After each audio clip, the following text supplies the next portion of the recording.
Hello guys, இந்த மாதிரி சங்கரா மீன் குழம்பு ஒரு வாட்டி வச்சு பாருங்க. அப்புறம் அடிக்கடி வைப்பீங்க.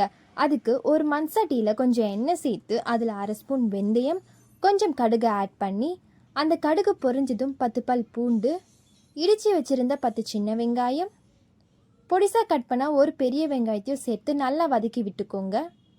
இப்போது பொடிசாக கட் பண்ண 3 தக்காளி, கொஞ்சம் உப்பையும் சேர்த்து, அது கூடவே 1 ஸ்பூன் மிளகு, 5 பல் பூண்டு அரைச்சி சேர்த்துக்கோங்க.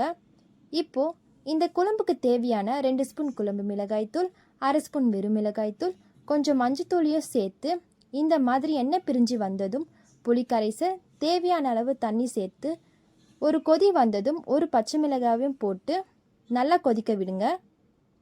குழம்பு நல்லா கொதிச்சதும் நம்ம எடுத்து வச்சிருக்க மீனை சேர்த்து ஒரு கொதி வந்ததும் கேஸ் ஆஃப் பண்ணிடுங்க.